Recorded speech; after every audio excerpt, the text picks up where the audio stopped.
We were previously live, but there seemed to have been like a small issue with the live stream, so we just started again. Like I was saying, I have somewhere to be after this live stream, so that's why I'm doing my makeup on the live stream. Um, and yeah, it's a chance for you guys to see me in a different light, as you've never seen me before. And it's a little bit more casual.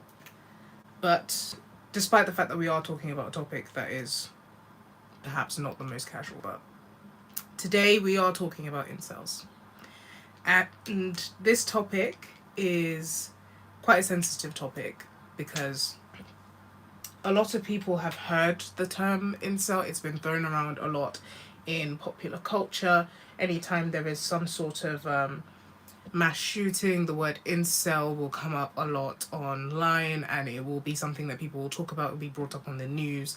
Um, Platforms like Twitter, Reddit, you hear the term incel being thrown up a lot. But incel just means involuntarily celibate. It just means that you want to be in an intimate relationship with the opposite gender or the gender that you prefer, and you are unable to find a sexual partner. So that is where really the term incel comes from. And it was coined by a queer student at a university in Canada.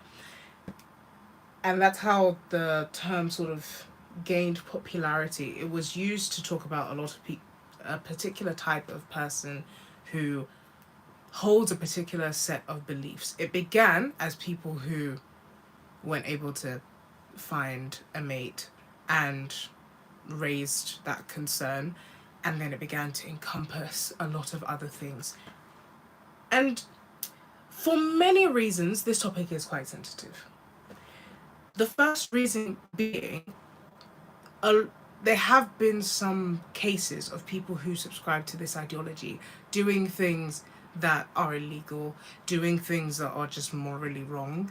And so the whole group sort of just gets lumped in with the people who have done newsworthy things in a negative light. And you've also got, I know that there have been videos on things like Jubilee where you've had incels come on and talk, and maybe they haven't done the best job of presenting the entire argument. And so, for that reason, it can be quite difficult to talk about the topic of incels. But with me, I've decided to talk about it as I'm doing my makeup. So, interesting vibe we've got going on here. But let's press on. So, when you research the word incel, like you just research the group, some of the things I found were quite damning. Like all the articles that I found were really damning. They had nothing good to say about the group. Phew, thank you. Um, phew.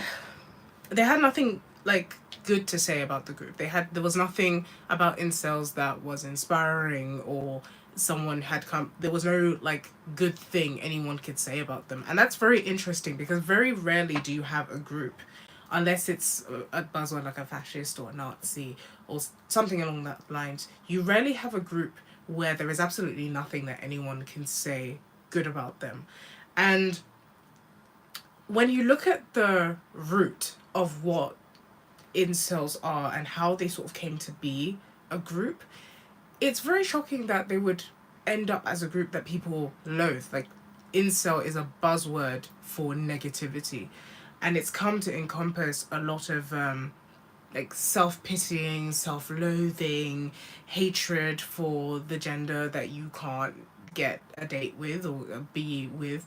And so it stems really from this root of loneliness. And there are such things as femcells, but they don't tend to get as much media attention. Um, it's really the incels because they seem to have gotten a lot more attention in the news, not necessarily for good things, which feeds into this thinking that everyone has that incels are just like raging, violent misogynists. And I'm, I mean, evidence shows that some of them definitely have been like that. But when you kind of go on to some of the pages and read some of the articles that are written by people who may not identify as incels but definitely are more sympathetic towards incels, it really does stem from male loneliness. And what we're seeing in the culture generally is that there is actually an economy that is being um, profited off. Like, male loneliness is a setup. It's an economy on its own. And so when we look at incels and the rise of incels, I think the question on everyone's mind is why. It's very easy to sort of brush it to the side and be like, okay, well, why can't you get a date? Everybody else seems to be managing. And is it really that big of a deal if you don't get a date? Like, singleness is not that bad. And that's kind of the response that people have to this whole thing. But it's very interesting to look at it um, in partnership with other movements. So you have the NoFap November movement, which is like on the surface seems very harmless and like seems really good, but for some reason has sort of been lumped in with incels, which I don't really understand why that pairing is happening, because these are all movements that have very little to do with each other. But I think because some of the same people circulate within these groups, they're beginning to get the same sort of rep. And it's interesting that it's coming at a time where people are sort of leaving dating apps a lot, because we've kind of discovered that swiping on people isn't necessarily like the best way to get into a relationship, and there's a lot of fakery that happens on dating apps reportedly. And so I think it's very interesting to talk about this topic in relation to everything that's sort of going on. Celibacy has become like the new in thing. Everybody wants to be celibate. um Everyone's talking about how they're abstaining right now and how they're taking a break. You know, the whole self love movement that's kind of came up, and it's not new. Like, the whole self love, love yourself, self improvement has been around for a minute, but it's interesting that specifically celibacy as a movement um, is coming up and being sort of recognized and is actually becoming a movement. Hi, Namina. Did I say your name right? Um, but thank you for coming to the podcast. But like I was saying, it's very interesting that celibacy as a movement is sort of coming up now, especially when we put it into the context of incels. So I'm gonna really try and talk today about the root of it, which is male loneliness. I know that we have femcels. I've Oh, hi Stephen. Oh, you're from Kent. You're not too far away. The Garden of England. Yeah, that's true. Kent is quite pretty. Um, I'm from the Royal Borough of Greenwich. You know, we've recently became a Royal Borough of Greenwich, so we have that to boast about. Um, anyway, like I was saying, within that whole context of celibacy now becoming a trend and dating apps sort of, if you've noticed around London especially, and obviously on the internet, a lot of dating apps are sort of pushing the advertising that, you know, celibacy won't cure your problems, like entering a nunnery is not the solution. Obviously they're doing that because people are like exiting dating apps, and the messaging of abstinence is becoming more and more of a message, because we are sort of dealing with the after effects of hookup culture. We're dealing with the rising rates of HIV. We're dealing with the sort of we're just dealing with the emotional vacuum that's being left after we've realized that, you know, hookups aren't necessarily the way to build long-lasting relationships, and they are not the best way of finding yourself. There are other healthier ways, therapy, of finding yourself and sort of discovering things about yourself. You know, being with people that you love in non-romantic ways, hanging out with friends that are good for you. Oh, you were in Greenwich recently. Oh, that's great. But hanging out with people who are good for you, hanging out with people who actually care for you, is a great way to like boost your self love and do developing things in yourself, like being intellectually curious, having hobbies, doing things that feel like you know, having a strong ethos. These are all the things that build you up as a person. But today we're going to talk about a particular subsect of society that doesn't do these things and the consequences that come from not having these things. Because the first thing that I noticed um, with the incel ideology is particularly nihilistic worldview, which is not helpful in any format. Um, I know that Nietzsche gets a lot of rep for being a nihilist, but his worldview isn't actually nihilistic. Like, there's hope at the end of it.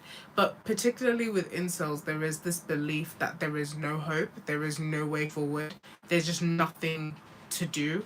And so it becomes this circle of, okay, if there's no hope, then we're damned. And if we're damned, then we feel bad. And if we feel bad, then we just keep going around and around. It's a feedback loop. And it doesn't help anyone, even the incels.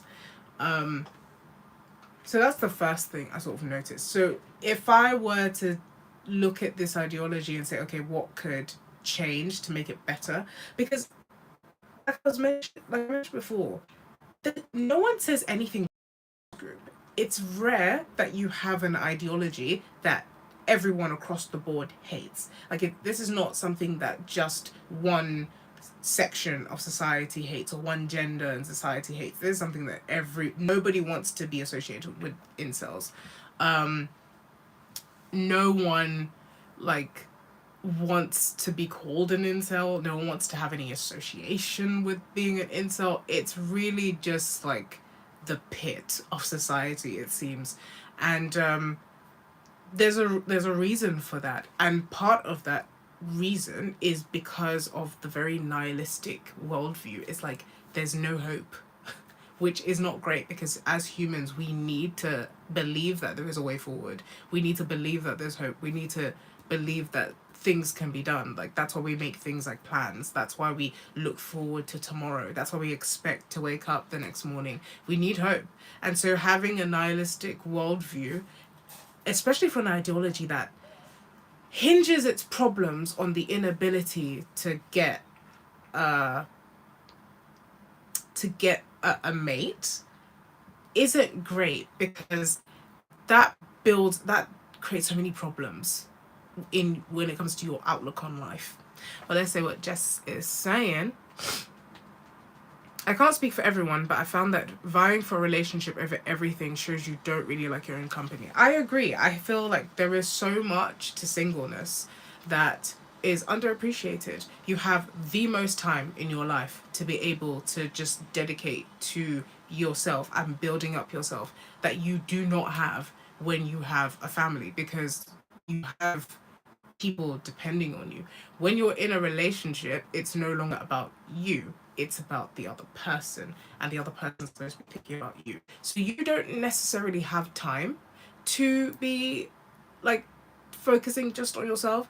And if you like the person, because I hope you're with someone that you like, but if you like the person, you want to do things for them, you want to go out of your way for them. When you're single, all that attention is on you. All that attention is on you. And yeah, it stretches out to family and friends and all that, and that's all included. But you have time to develop yourself. You have time for your own hobbies. You have time. And that is a commodity that is precious and rare when you're in a relationship. Singleness is a time to be completely besotted with your self-improvement, because when you're in a relationship, suddenly it's about you and the other person. You have so much more freedom when you're single. And that's not to downplay relationships, because I mean, a relationship is a friendship. A relationship is a safe place for your emotions. We need community. Humans are communal creatures, but the fixation on especially amongst incels, on like sexual relationships is just a symptom of lack of self-love and lack of self-appreciation and lack of self-respect.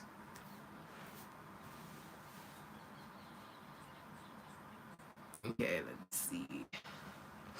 Nihilism really does backfire. um so Stephen says, I'm single, I live in my own house and love the freedom it gives me. I will only enter a relationship if you really like the woman. Yeah, I think that's how everyone should be. You know, in the Christian worldview, which is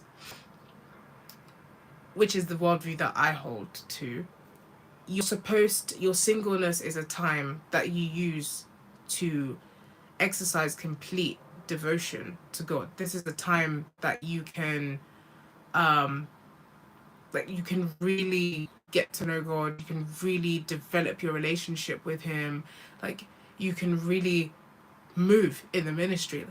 Let's say for example you're called to go to another country. You don't have to consult anyone else if you're an adult and living on your own. But you don't have to consult anyone else. You don't have to think about, okay, so like how does this affect my relationship? And so you can just go. Like you can, I think Paul says that I wish you were single as me, but if you burn, then go marry. So basically it's like, as a single person, there are just some things that you can do. Like there's just so much you can do as a single person. And I feel like incels, they don't look at how amazing in some ways that singleness can be. And I get the desire for companionship, but specifically with incels, it becomes very toxic because there is a blame game at play. And this is where the whole like nihilistic attitude sort of lends itself to. So I said at the beginning of the live stream that I was going to be doing my makeup, guys, because I actually have somewhere to go after this. So yeah, that's why the makeup's coming out. I have been talking for a minute and forgetting that I actually have to get this done. But yeah, like I was saying, with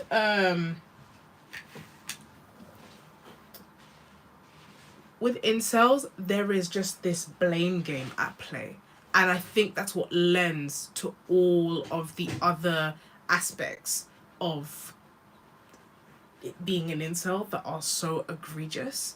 And I think it can also relate to some of the topics that we have spoken on when it comes to masculinity and femininity.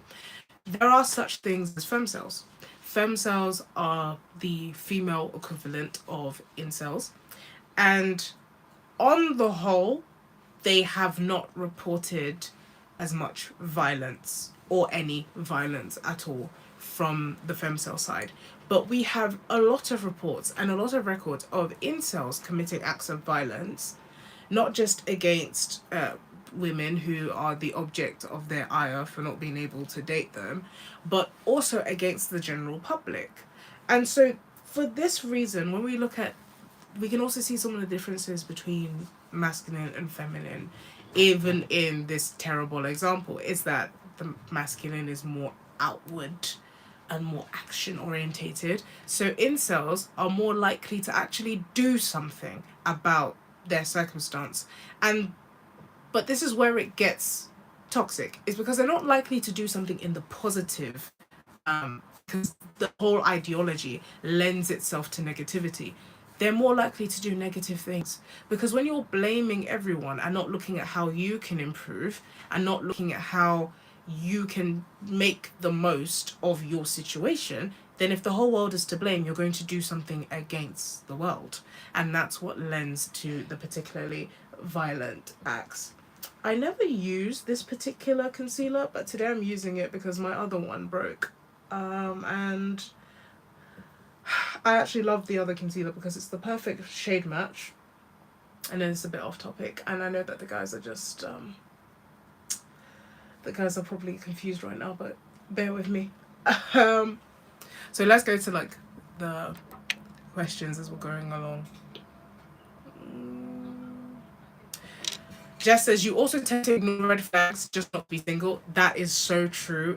I've seen that a lot. And on social media, one of the things I love is story time.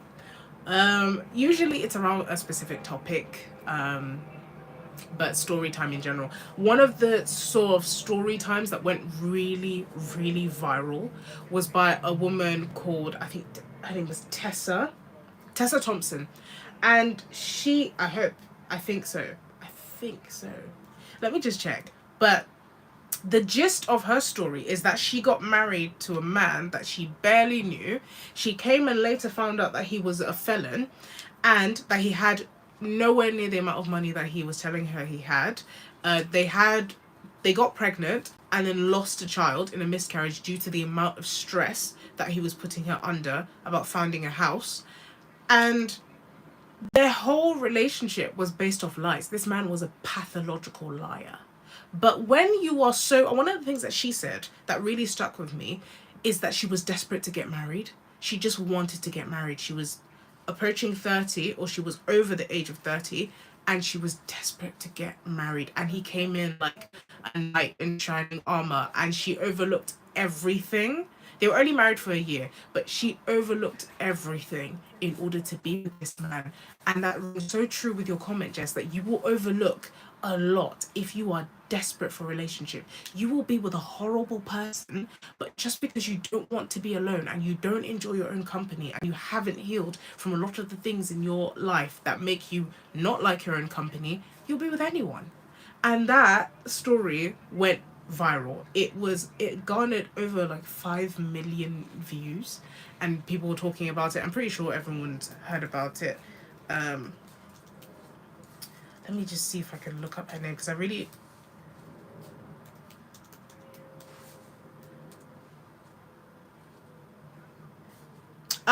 Risa Tisa. That's her TikTok handle. And yeah, the story went insanely viral. It's called Who the F Did I Marry? I think you can still find it. It's probably everywhere. For a minute, it had the nation in a chokehold. The nations, because I'm in the UK and she's American, and the story was everywhere. But like Jess was saying, you will overlook red flags because you don't like your own company.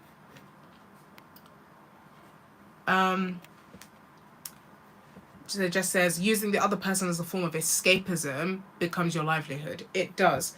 And it's also kind of selfish because the other person in a relationship, two people are coming together to form a union, and that person hopefully is coming with the best intentions. You both are trying to sort of believe that you're both coming with the best intentions, but when you're coming into the relationship to look at this person like a salve for your wounds that you haven't taken the responsibility to heal, you're using someone. Like, you're not an equal loving partner, you're using them.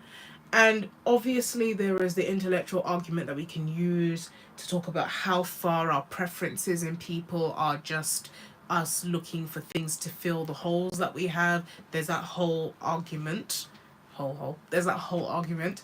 But for the most part, you should be coming to a relationship as a person who is, to the best degree, healed. You're not bringing certain types of baggage into the relationship. You should be comfortable in yourself. You should at least know what you believe in. There is always room to grow because we are not perfect, but there should be some level of self-respect, self-love, and you should have a strong enough ethos that holds you accountable without the other person having to hold you accountable because they're not your mother, or your father. So that is really the ideal way that people should come into relationships. Obviously, we know that that is not the way that they do come into relationships, and that's why we have so many broken ones. Let's see. Speaking of escapism, as mentioned by Jess, I have a question. What could, which could tie into this? Where did you learn about the concept of the Frey realm? Yes, Double A, we are live. Where did you learn about the concepts of the Fey realm? It's really by reading. The Fey realm is, it's a proper concept. There obviously Joseph Campbell talked about the collective imagination, so that's really what helped to sort of coin the term the Fey realm. The Fey realm as I use it is not the way that other people would use it. I call it the Fey realm because it Fey, imagination, magic, all that stuff. The Fey realm in literature is literally the realm where the fairies live, and it is a fantastical term. Um, the academic term for what I coined to be the Fey realm would be the collective consciousness that Joseph Campbell talked about. It would be the imagination. It would be um, the commonality between all fantasy. So that's what I'm calling the Fey realm. But if you go and like read about the Fey realm online, it will literally tell you like, oh, it's where the fairies live. But because I'm talking about it in sort of a YouTube video, a very casual way to refer to the collective consciousness of imagination is just the Fey realm, because that's where all the magic and everything exists. So that's why I'm using it in that way. But how did I learn about it? By reading. A Hero with a Thousand Faces is a great source. The Writer's Journey is also a great source. Persephone Rising by Carol S. Pearson is a great source as well. A lot of books by Carol S. Pearson are really good for this. Do I agree with everything she says? Obviously not. Do I agree with everything that Joseph Campbell says? No, I don't think there's a single person except Jesus that I agree with everything that they say. And even at that, sometimes, you know, like we have to, sometimes we're not perfect. We question, where are you taking us, Lord? So there's not a single author or person that I read that I completely 100% agree with everything they say. But for the most part, Carol S. Pearson is really like good at what she's writing about. She has a very clear way of breaking down concepts. So if you're looking to learn more about this Fey realm or collective consciousness, your classic is going to be A Hero with a Thousand Faces by Joe Campbell, and your more modern take on that is gonna be Persephone Rising by Carol S. Pearson. She's great. Jordan Peterson also has a lot of stuff about imagination and symbolism. So watching his videos, but I've disagreed with some of his takes on my channel. So I wouldn't be like he's a foolproof source, but he's great, and some of his takes are really reasonable, and you can see that they make sense. And he seems to be the voice of, or the sort of philosopher or thinker of our generation. So yeah. But I really want to come back to Stephen's question. So, what is the cure or answer for incels? Because it's not a simple answer. I'm drinking chamomile tea, by the way. I don't usually use tea bags, but like I said, I'm in a hurry today. I know I don't look it. I'm really taking my time with this. I have been on this same concealer for like 20 minutes, but yeah, today we're using tea bags, and we're also using a concealer that I don't usually use. So it's a bit toppy. Anyway, back to the question. What is the cure? Kind of the discussion, isn't it? Because it's not a one size fits all cure. It's not something that we can say, okay, do this and do this and do this and 1, 2, 3, and here's your cure. It's all down to the individual. And I know that we live in an age where it's like, be who you want to be. But no, the first thing is ethos. You need to scrap the nihilism. Put it in a bin bag, bury it at the bottom of the bin bag, put some rocks in the bag, throw it into the ocean, and make sure it goes down into the Marina Trench. Like, that's how deep, you know, into those lakes that are under the sea, the ones that, you know, like cause eels to have seizures. Those ones, dip it in there and let it remain there for all eternity until the world is reformed. Nihilism doesn't help anybody. You thinking that the world is against you doesn't help anybody. So the first step to overcoming the incel ideology is to get a new ethos. Replace, replace, replace. In order to get rid of a bad habit, you've got to replace it with a good habit. And how do you form habits? Habits are formed by daily actions, continuous actions. So if you continuously lie, you have a habit of lying. So you've got to tell the truth. And that's as hard as and as easy as it is. in order to overcome this incel ideology, the first thing you've got to do is switch out the ideology with a different one. You've got to believe something different. And that means getting around different perspectives. You've got to hear different arguments. You can't be in this echo chamber of everything is great, everything is bad. According to them, but you can't be in this echo chamber of let's blame this group and this is why everything sucks and this is why I'm never gonna get a date. I was watching a clip by Brett Cooper, and she recently got married. So congratulations to her. It's a bit late to say congratulations, but you know it's the first time I'm talking about her, so congratulations to her. She recently got married, and one of the things that she did in that particular clip was call up her husband and ask him his advice that he would give to anyone who's maybe struggling to find a date. And one of the things that he said that really resonated with me is if you, and it resonated with me because it's the advice that I probably give to another person as well. So I thought, spot on, I agree. If you make being dateless your entire personality, you're going to remain dateless. You're going to almost become a self-fulfilling prophecy. And that's the problem with incels, that they are their own self-fulfilling prophecy. They make it their entire personality that they are sexless, for lack of a better term, and that they don't have anyone in their life who loves them or who wants to be with them. And so they become that self-fulfilling prophecy. They become the sort of people that no one wants to be around. They become the sort of people that no one wants to date because they start exuding all of these personality traits that no one wants to be around. They become aggressive, as we've seen in the news. They become extremely argumentative because they're convinced of their worldview and don't want to hear any other opinions. So they become repulsive to the average person who doesn't believe that the whole world is out to get them. We all have bad days. We all have times where we feel like that wasn't my fault, or you know, this happened to me and it was unjust. But to think that every single person out there is against you is not a healthy mentality to have. And so when you have that worldview and when you have that belief, you're going to start acting it out. That's how we know that you have the belief.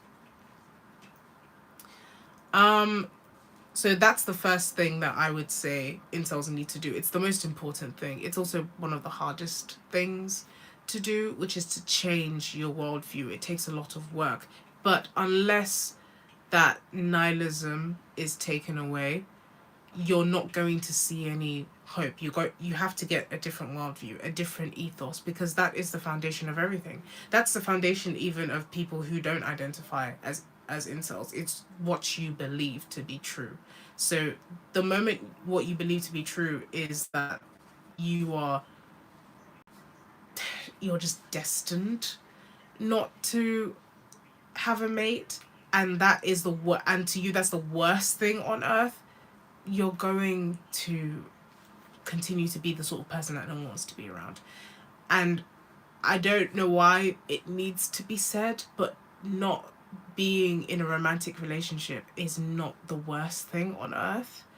You know, like there are other relationships you can have. There are friendships. There is obviously that drive and that desire to be in a romantic relationship, and I'm not diminishing that, but there are other ways to be fulfilled. Let's see. Why do we concentrate on incels these days? Is it because of the internet? Surely there's always been incels. The internet is the reason why we concentrate on a lot of things, and it's because of the nature of social media.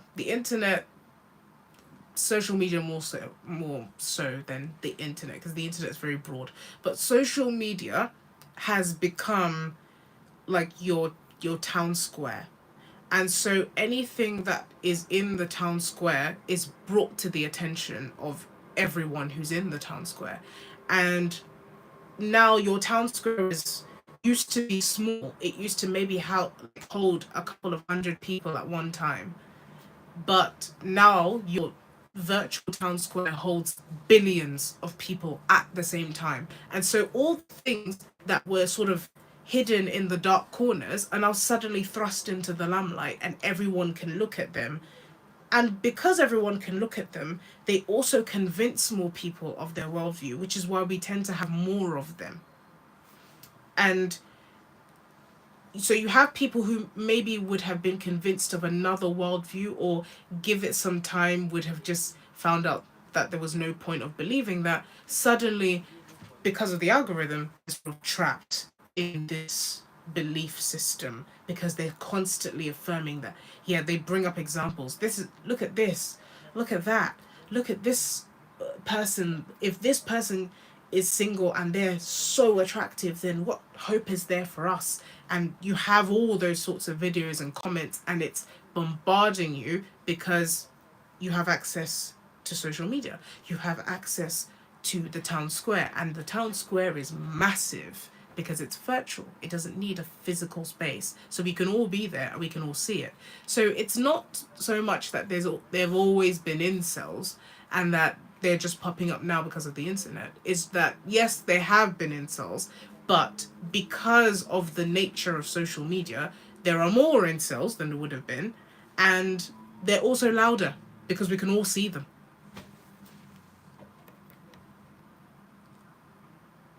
So Tolkien says, the internet has provided a community gathering place for many who would otherwise not find each other, for good and bad. That is true. So the internet has done that for a lot of people.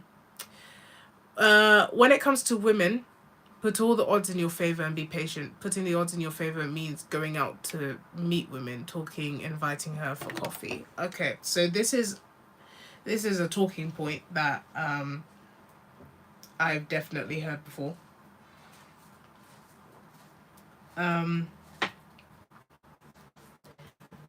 So the whole idea of approaching, this is something that doesn't happen as much anymore, simply because we live in a different age altogether. So you can approach somebody on the internet, you can approach somebody, it's less likely that someone will approach you on the street. It still does happen, especially in community spaces where you're more likely to talk to people, like networking events. So people are still going to approach. And so there is this discourse about men and women and who has it easier. That always seems to be the way in which the conversation goes. It's like, okay, who has it easier? Is it men or women, especially in the dating scene? Is it men because men have to approach, or is it women because all we have to do is just apparently sit back and do nothing? And it becomes very complicated because of this expectation. Whereas if we look at how most people who are married, meaning the successful ones, and I'm using success loosely because if that's the goal, to get married, then, or to be with someone, then marriage is the success. Most of the people who are successful at this whole dating game, who end up at the goal that they wanted, which is to be with somebody married, they meet in spaces where they have things in common. They don't randomly approach somebody on the street and end up with that person. Friends usually go, oh, this person and that person. Here's Gerald, here's Amy. Nice to meet you.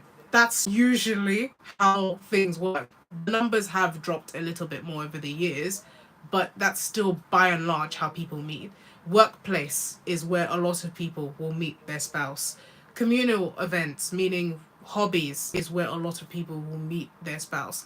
So this idea that you're forced to go and approach somebody on the street or approach someone in the bar, that's not the reality. Because if we're looking at the success stories, that's not how they met their spouse. We have very few stories, and if we have to put all of them together, we have very few stories where that's successful. So this idea that no, you must approach some random woman, no.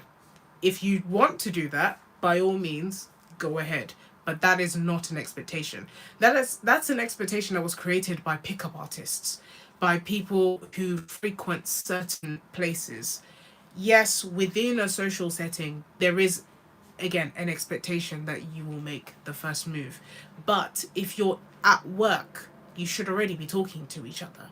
if you're doing a hobby, you don't have to approach with the intent that I'm going to date you.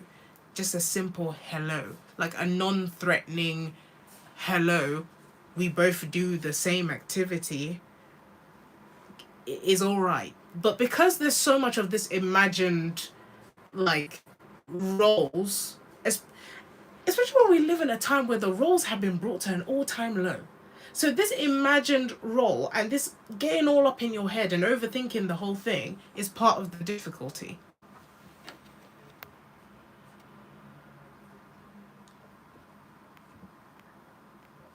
Yeah, there's a lot of. I would have thought there were far fewer incels these days, as internet dating is a big thing nowadays, where that never used to exist. Um,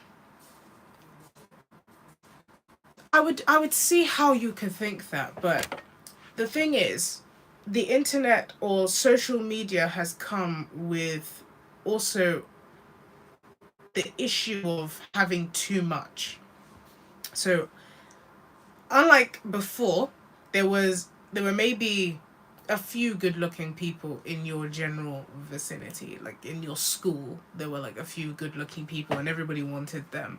Now you have the entire world at your fingertips. And suddenly the town beauty is nothing compared to the beauty that's in the city. And you also have the things like plastic surgery. We now have AI. There was a really funny study where a group of a group of men were asked if they could, which people in the photograph were AI and which were real women.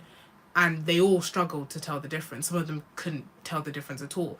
But when you have that sort of thing, and that's a very internet born problem because you didn't have that problem before. And with editing and filters and all that stuff, it's made it so that your options seem infinitely better. There's always like the grass is greener on the other side.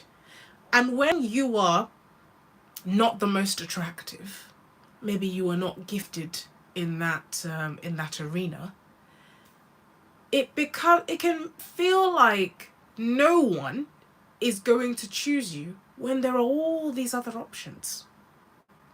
And so that creates this feeling because it creates this feeling that you're never going to be good enough. You're never going to be pretty enough, fit enough, or whatever it is, or successful enough, or rich enough, because there's always someone better. But the reality is, most people's options are literally in their vicinity. Like, they're not dating the hot model in Colombia. Like, that's not the reality. It's the reality for some, but in the same way it's always been the reality for some. For the ultra rich, everything has always been possible. The only difference is that you, the average Joe, now get to see that it's possible, but it doesn't mean you get to access it. And that's how it's always been. So I think because we live so much in our own heads and now online, we can feel like, or it can create this illusion that the whole world is against you, when really things haven't changed all that much. There have been some significant changes. I will, concede to that. Social media has definitely impacted people in a lot of ways. We have seen the rise of things like plastic surgery. Filler is now like bubblegum. So everyone seems to be able to get it. It's become so accessible. Filters are at your fingertips. So the beauty standards keep changing. And if you don't fit that beauty standard, it can feel like you are being left behind and you won't get what you want. And you're also complicit because your own desires are being fine-tuned. You won't go for the girl who is just normal anymore. You want your Margot Robbie. So everybody is kind of complicit in it. There's no victim in this. Everyone's sort of engaging in it and doing their own part in it. So that's where, again, the incel ideology kind of falters because you're also engaging in it. The term looks maxing or rating people according to how they look. Looks maxing is a specifically incel term. So it just basically means a point system in which you can make yourself look infinitely better. What you can do to make the things that you currently have look better. But it has a sort of sinister downturn to it in which you're perpetuating the same thing that made you feel isolated. So it doesn't really make sense. Instead of working on the reality of the problem, which is your ideology, which makes you a repulsive person that no one wants to be around, you're focusing on the very superficial thing. Because again, that victim mentality, the world is superficial, the world is horrible, the world has no value. So in order to fit in, I must have no value, which is what got you there in the first place. So circle. And it's not a great one. Okay, so let's move on to the next question. I've heard about the connection between online dating and the paradox of choice. Yeah, it's true. Because in reality, you don't actually have that much choice, but social media makes you feel like you do. It makes you feel like you have unlimited amount of choice, but in reality, that's not the case.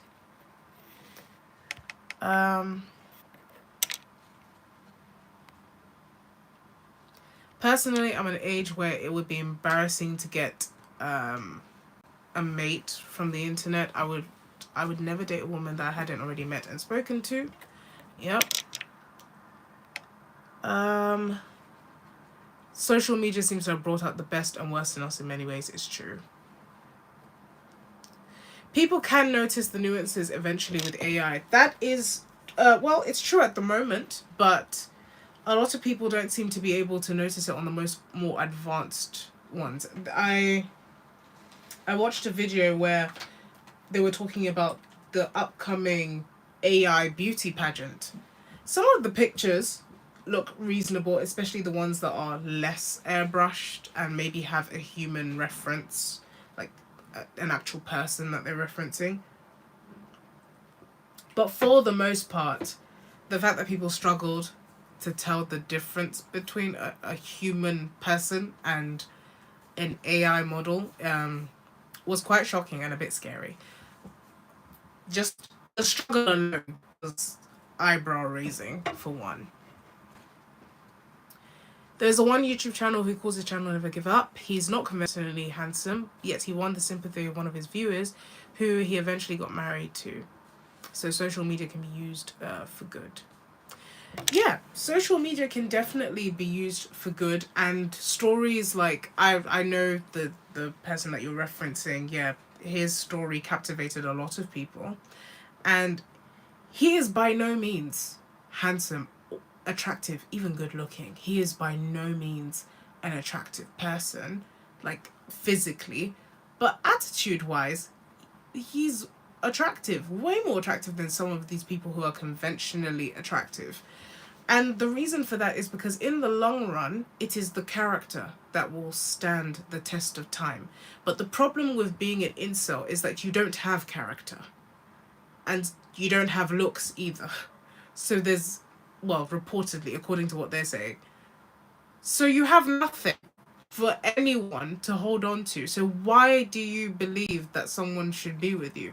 It's the entitlement to a relationship that comes across as very distasteful.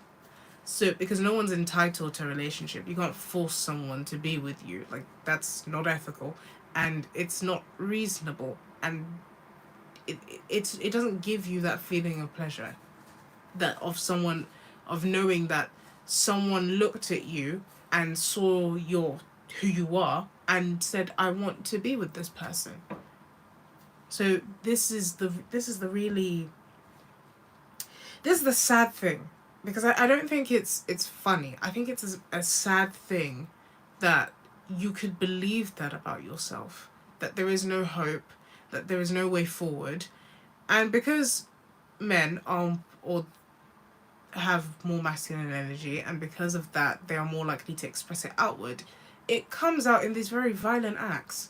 So that's why the ideology as a whole just has this narrative about them, and it's not a narrative that's inaccurate. It's actually quite accurate, because when you listen to what they have to say, all you hear is the entitlement. It's, why can't I get into a relationship? What about me is so bad? Like, I deserve this. The people who have it aren't that great. All that language just screams of pride and entitlement, and that is repulsive to be around. No one wants to be around someone like that. You, at the end of the day, you do need to have something to offer. And so having no character and having no looks that some who also have no character would be able to look past and just focus on the looks is not a great combination.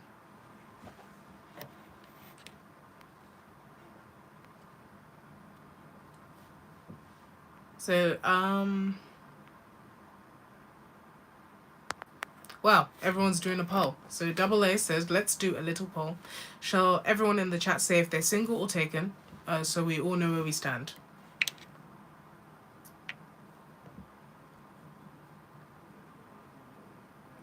So this is another thing that I want to just mention.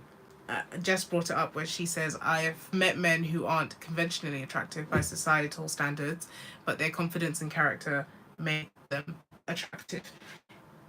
That is also another thing that by and large applies to a lot of women, that a man doesn't have to necessarily fit the standards of beauty that are applied onto men. Like, women are less so caught up on looks than men when it comes to dating. Are looks still important?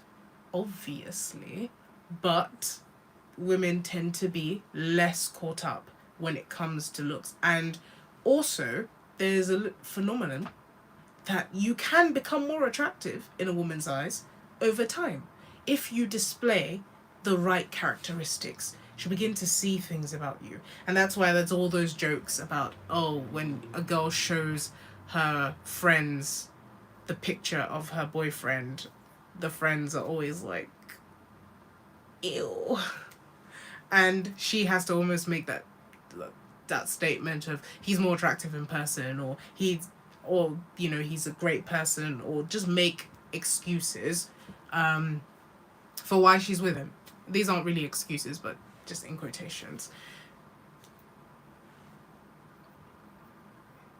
Double It says, Malaika, if I send a pic of me to you, can you tell me if you think I'm attractive?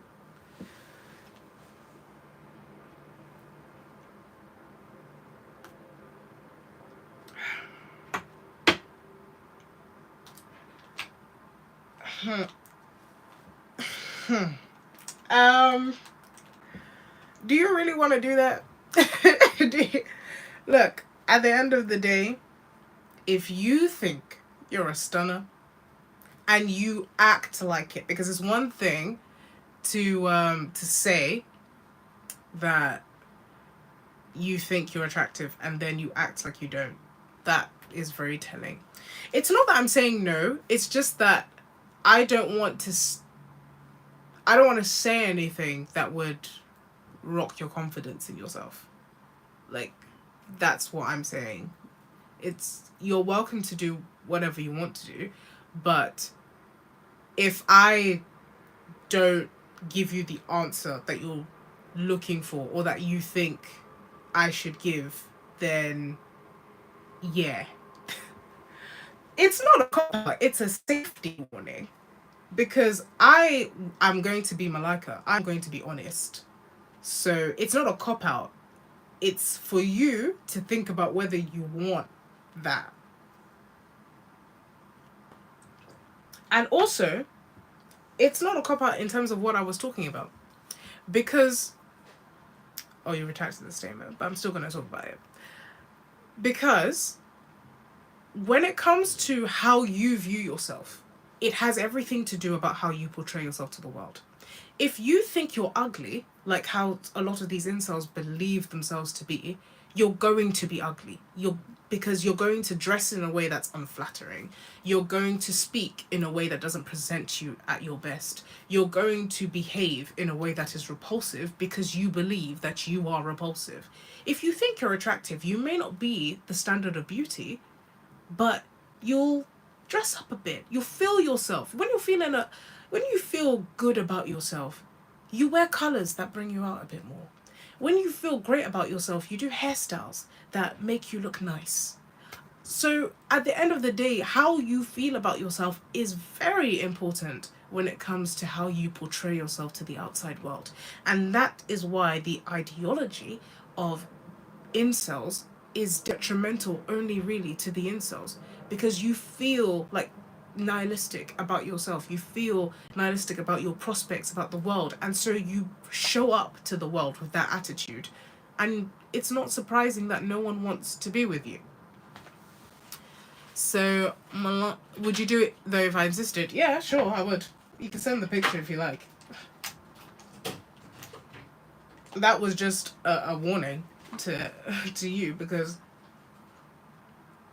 if I don't think you're attractive, then I hope you still walk into the world thinking that you're great.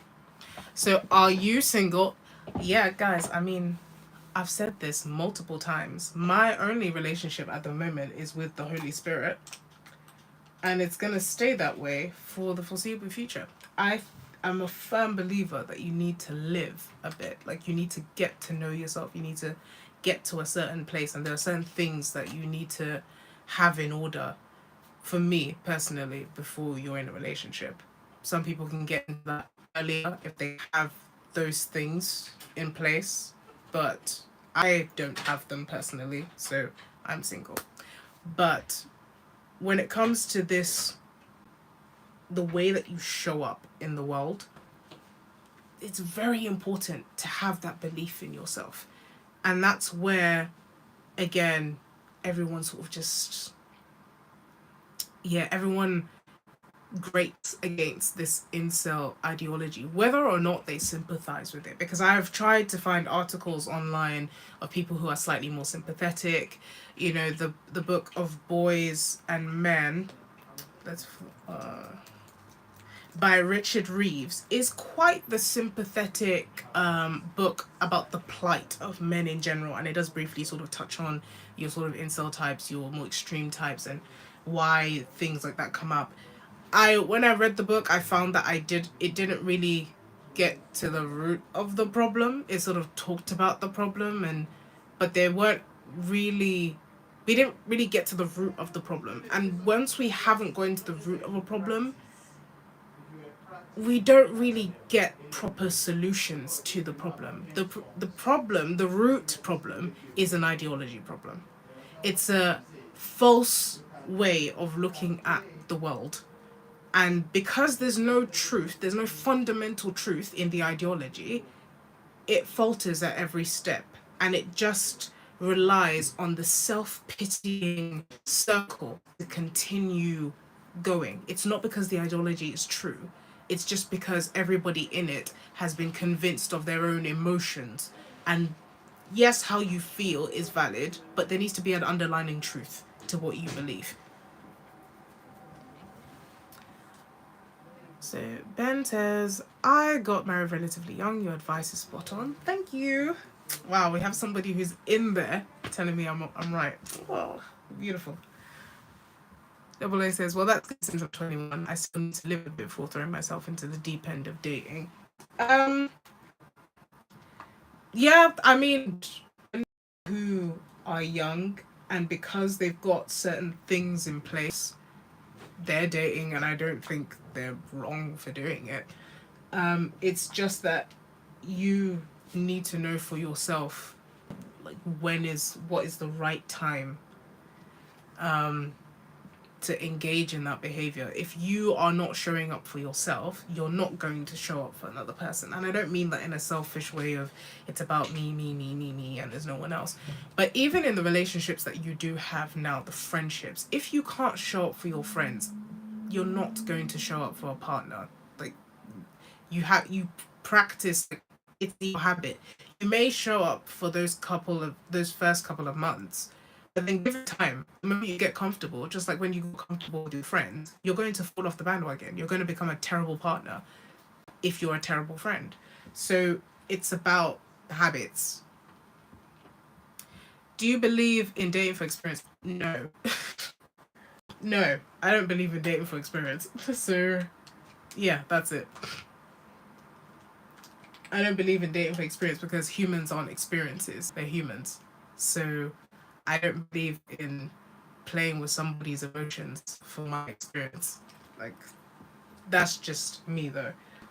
But yeah, I'm not for that at all. But yeah, guys, I'm gonna continue on with my makeup. I have a half face done. Get date, the men ended up outing themselves within 24 hours with inappropriate comments. Yeah, this is another link that I found. I found this a very interesting article that spoke about the the correlation between viewing pornography and the rise of incels, where because of ASMR with Malaika, guys, I could actually do that because I enjoy that, and that would be really interesting for me because my channel, one of the things I really want to do with it is spice it up a bit, maybe do some stuff. So I have some like plans ish in the works um for what to do with my channel.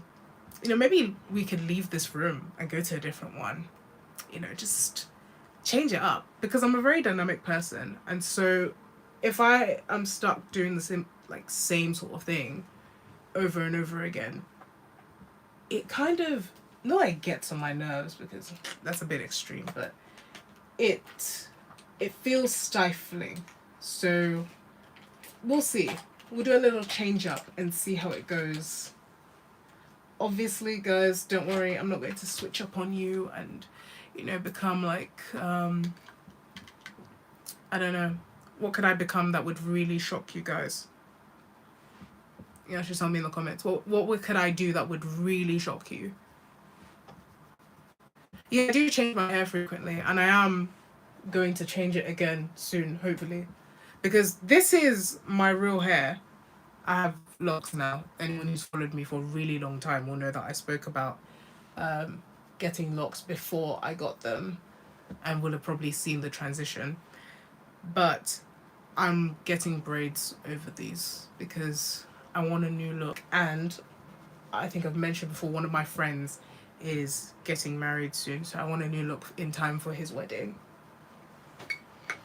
But like I was saying, let's go on with the questions. The exact opposite of you would shock us, a nihilistic narcissist or something. Yeah, don't worry, guys. I won't become nihilistic, by the grace of God. I will still retain my faith in humanity and just generally like my faith that tomorrow will be a better day. But yeah, change is very important, and that sometimes when I sort of read articles, especially when I was researching this whole incel thing and trying to understand where they were coming from and everything like that, it's this resistance to change sometimes as well, because I read an article about a boy who, for lack of a better term, peaked in high school, and now he's having difficulty with women. But he also reported pornography addiction, which doesn't help anyone. We've come to learn that pornography makes you view people as objects. It makes you kind of very desensitized to human connection, and it makes it harder for you to connect with people, men and women. So it's not surprising that if you view that type of content a lot, you're going to have the consequences of viewing that content, which is you're going to find it harder to connect with people. You're going to end up viewing women particularly as objects. You're not going to treat them in a way that makes them want to be around you. And so all of these things sort of feed into each other. So the whole topic was very interesting. And I really wanted to come at it with a lot of sensitivity in mind, because some of the struggles that make people identify with being an incel is something that almost everyone has experienced. Everyone will experience rejection. Everyone will experience sort of being the everyone will experience being the person that maybe isn't wanted by the person that they want. So this is a human experience.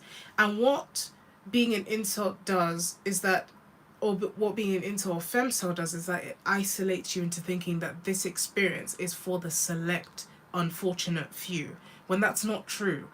Everyone will go through that. Even the most attractive person you know is going to experience that feeling of not being wanted, of having difficulty dating, because everyone's looking for different things. So what you think that person should want maybe what may be something that they don't want.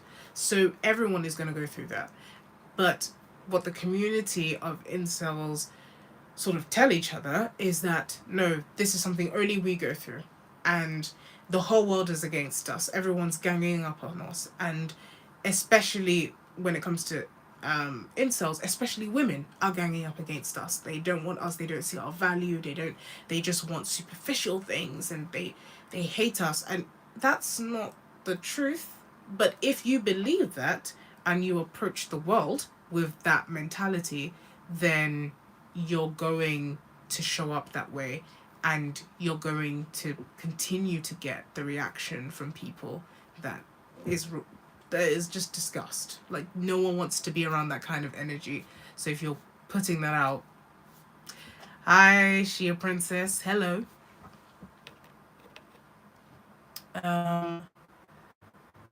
Is that a topic for another conversation, the effects of pornography addiction? Well, if everyone wants to talk about it, it's definitely something that I can talk about, because again, another sensitive topic, because pornography is something that has been in our culture for a very long time, and the effects of it have not been really studied until recently, because pornography was something that people would even recommend that you watch, and for a lot of young people, it's how they learnt about sex, it's how they learnt about intimacy with the opposite gender. And it can serve as an awakening for some people, but it's not a good awakening. The studies have begun to pour in, pornography addiction is a relatively new term that has been coined, and the reason for that is because we didn't see viewing pornography as an addiction. We didn't see viewing pornography as something that was wrong. Even in women's literature, I've talked about it before, where a lot of YA fiction just has straight up pornography in it, and because it's written, it sort of flies under the radar of what is considered inappropriate. But bearing in mind that young adult could literally refer to someone who's still in their who's still a teenager, but more so in their late teens. So yeah, it's a topic that I could talk about, kind of hashed out incels and what they believe in. I didn't really want to go into all the misogynist and all that stuff, because I really wanted to talk about what the core of it is, and it's the belief. Because once that changes, once the nihilism is taken out of it and that changes, and the whole echo chamber of that society gets to hear different opinions, then other things will change.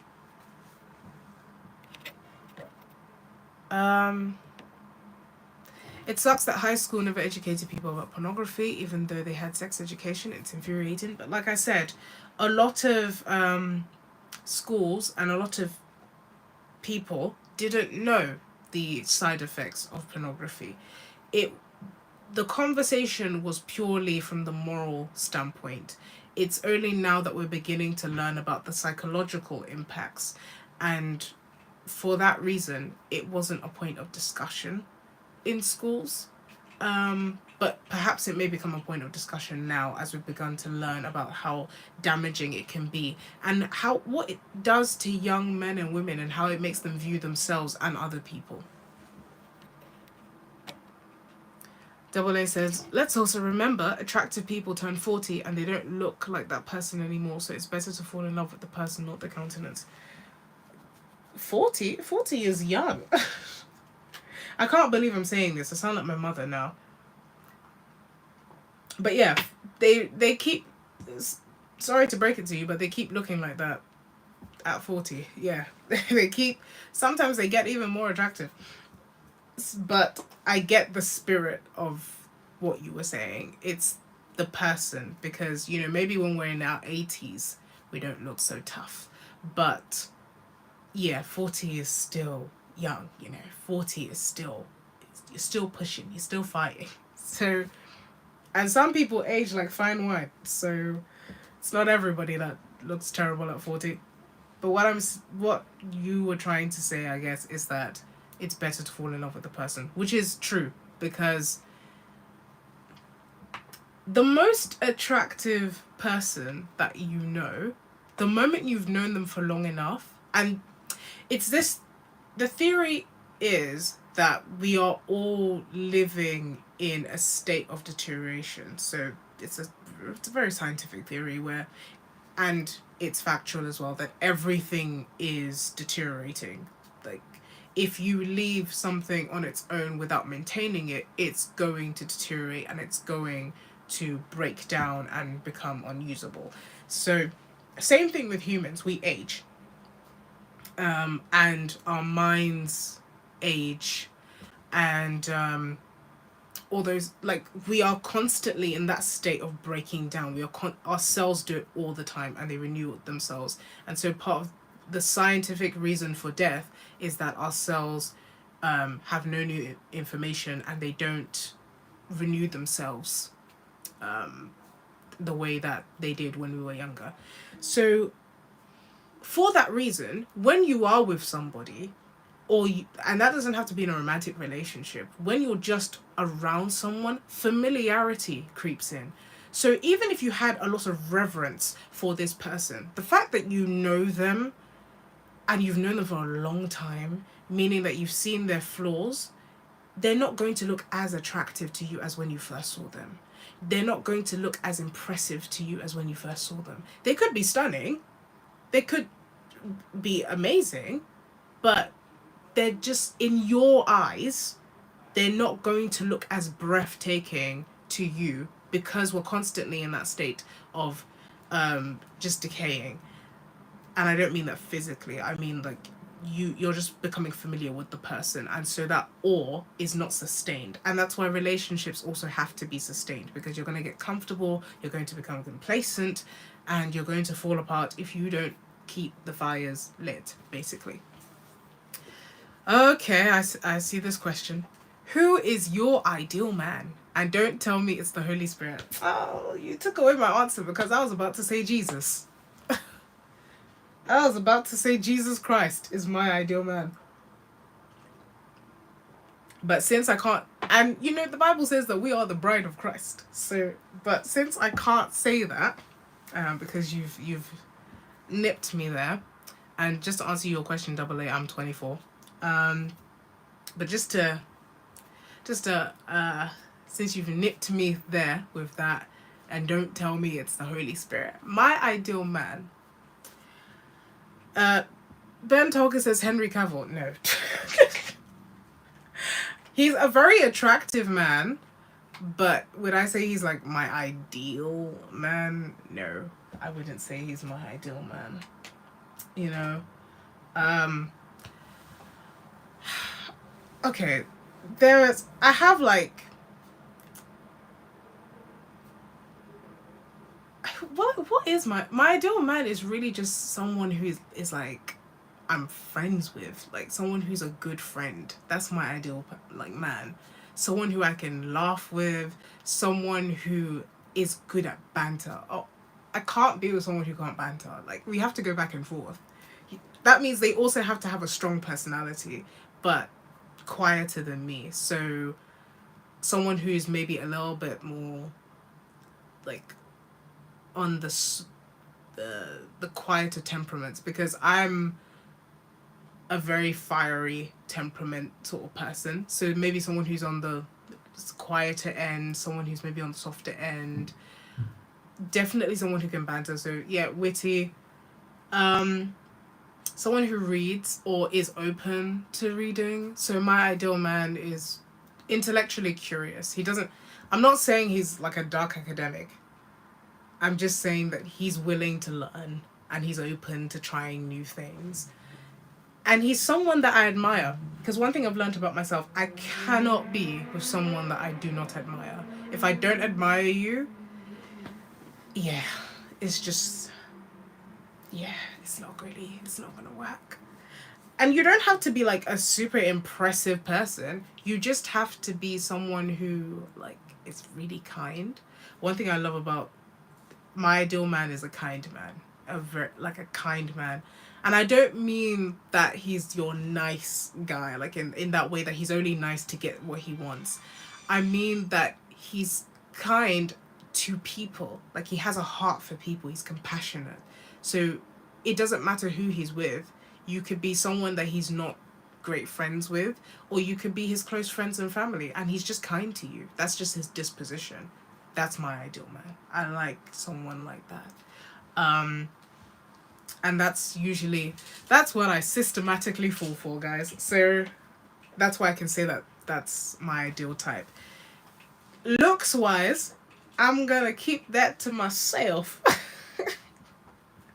Looks wise, I'm gonna keep it to myself. But it's not extreme. You know, I'll just tell you because it's not that big of a deal. I tend to prefer people who are have a little bit of like a tan to very dark. So that color range, like either a nice tan or like down the spectrum. I like down the spectrum, not up the spectrum. So if you have a nice tan, that's great. Or if you're my shade and darker, that's also brilliant. You know, that's great. And then it's not that hard to be taller than me. It's actually not. Guys, I am not that tall, so it's not that hard to be taller than me.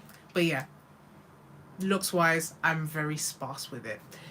It's more about character for me, if I'm honest. Um, is your ideal man Morgan Freeman? No. So yeah, I hope that answers that question. That answers your question. Um, but yeah, I think we've really sort of hashed out the incel topic. If anyone has any more questions about it, I can answer them. But I've kind of said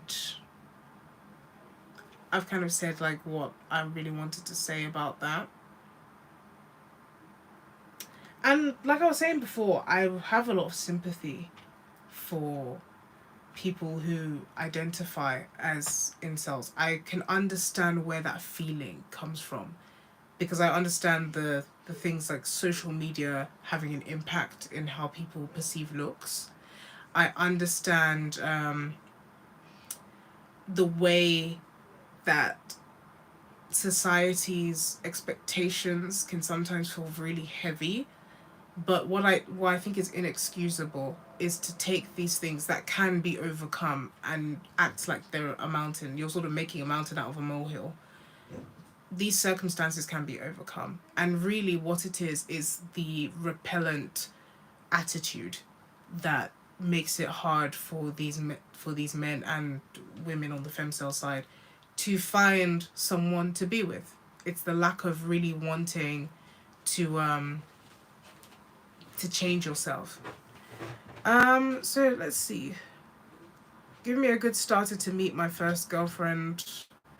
I mean, it's hard for me to say that because I don't really know what you do. Like, what hobbies? Find, like Brett Cooper's husband said, find someone you have in common. You have things in common with. So if you have any hobbies, it will be great to socialize with people there. Um, like Jess says, try to limit the amount of time spent on your phone and social platforms. Life becomes so much more vibrant. Yeah, maybe have a cutoff time for social media. Maybe unfollow certain accounts that make you continue to think like that. As people say, go out and touch grass. So yeah, a good starter to meet your first girlfriend, double A, is the things that you have in common, or the activities that you kind of have in common with people. Go to them. If you're a writer, go out and get some writing groups, you know, like find some workshops that you can that you can meet people in. If you like skiing, maybe join a group. Instead of going skiing by yourself or with a couple of friends, maybe join a group chat of people who go skiing. Network a bit more. Try and meet more people and try and have fun. Because if you are having fun and if you're sort of the active sort of person in the group, it doesn't mean that you have to be an extrovert if you're an introvert, but if you're having fun, people are more likely to be comfortable with you. Because remember, for a lot of people, there's the safety element in getting to know strangers. So go out a bit more. Find some new people, even if it's online communities, but try and meet up so that you can have that person to person interaction. And also, a big thing is if you are meeting people, don't go in with expectations, because that's another big thing that I found in the incel community is that the entitlement to a relationship. Try and be someone's friend first.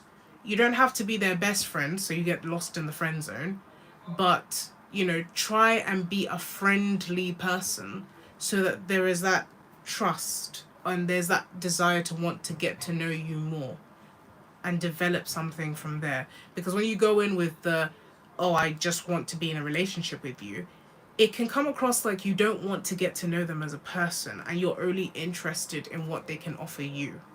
So try and get on a mutual standpoint. Get to know people for people. And if you like somebody, one of the like great advice that I've heard about dating, and I've seen it work for other people, live your life. And the people who are running in the same direction as you, the people who are running towards the same goals as you, the people who have the same sort of moral beliefs, same ethos as you, they'll be running up alongside you. And some of them will be cute. Some of them will be really cute. And if you like them, you can go along with them. That's kind of how it works when you're looking in the right places. Allow the like Jessica said, allow the relationships to grow organically. Don't force it. But I think we're so focused on I must be in a relationship that you will just force anything, and you're not taking the time to get to know this person, because the person can look nice and because you've known them for a few weeks you can think yes, but then maybe you go to coffee with a group of friends and they say something to the staff who gets their order wrong that just lets you know that this person that was just a mask that they had on. That nice exterior is just the exterior. So don't be so quick, don't be so desperate for a relationship. Like, just let it flow. Get to know people, make friends, and from there maybe a friend can even introduce you to someone else. So there was a comment from earlier that I wanted to address. So is race a factor in how you choose your ideal man? No, it's not. Like I said, a tan could be a tanned white man, a tanned Asian, a tanned person. So it's just a preference. I like a healthy tan, like a sun glow is really what I'm talking about. And anything from that tanned look to very dark is what I find visually appealing. So no, race is not a factor in how I choose my ideal man. But visually, in terms of looks, I prefer a sort of sun-kissed skin. It just looks visually appealing. To me, anyway. Yeah, like Hallam said, a good tan. But yeah, guys, let's see. Something about wrestling. I'm a huge wrestling fan, and I know some chicks who are into wrestling. Maybe I should ask them for a coffee. Or maybe just get to know them as, like, friends first. Maybe just get to know them as human beings. And then, because, again, when you're meeting someone in a place, you're going off the commonality that you have. You're going off the fact that you both like wrestling.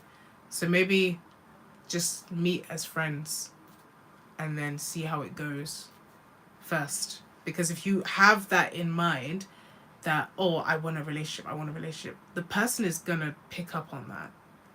And sorry to say, but it's very obvious when you're looking at someone and all you see is just what you want from them. You can sense it. Like, you don't even sense it, you can tell just from the way that the person will compliment you, just from the way that the person will look at you, the way that they make like hand placement on your body. It's very obvious when someone doesn't see you as for you and they just see you for what they desire in you. So if you go in with that energy, it's gonna show. Like, she'll be able to tell. And if you're just being nice for the sake of being nice, it's even off-putting. So you have to show up as yourself, and if you're showing up as yourself and it's not getting the results, then you need to change you. And that doesn't necessarily mean physically, it just means character. Because all of these things I've just mentioned, like approaching someone, having an intent, that's all to do with who you are as a person. Don't forget your sunscreen. Yep, very much. Very much so. I do not forget sunscreen either, so don't forget your sunscreen. Well, guys, I'm gonna finish the rest of this off camera. But yeah, if you guys actually enjoyed the little, I don't know, makeup ASMR, I will do this more often because I really enjoy this. I've actually enjoyed this today. It's been quite relaxing. I came prepared. I got my tea, had my makeup, started doing it on camera, and we didn't finish. So the goal next time should be finishing. But yeah, not everyone's going to care for it. I know that some people were quite confused, but this one's for the girlies. This one's for the girls. So, Jessica, I hope you enjoyed it. And Miss Tamby, I hope you enjoyed it too. Let's keep up this tea simulator ASMR vlogs. We can do that. Because, guys, my tea collection's actually died out about a bit. But I could get that back up and running. Like I said, this is, my cup says carpe diem. So seize the day.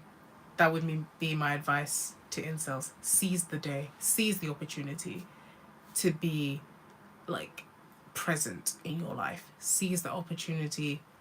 Live your life. And the people who are meant to be in your life will come around you. They'll be drawn in because you're actively seeking for people in your life and you're changing to accommodate people. Because the greatest thing about being around people is that you learn to compromise. So yeah, and that's a big thing in relationships, not just romantic but friendships. You have to compromise. So yeah, that's my little tidbit.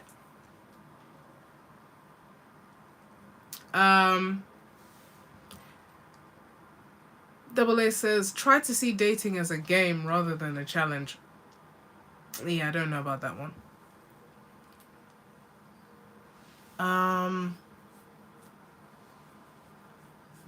But yeah, thank you guys so much for watching the live stream. I hope you have enjoyed it, and I hope that you have potentially learned something. Maybe you came into this and you didn't really know what incels were, or you just heard about them and you didn't really know how deep the rabbit hole goes. I hope you've learned something. Scott said this was going to be 3 hours. Scott, why are you out here spreading rumors? No way. No way. 3 hours? Guys, if you want a 3-hour live stream, head over to the Patreon. That's where we eat, sleep, breathe, and do everything. But yeah. Double A, caught lying. Callum says he didn't. But anyway, we're ending it here. We're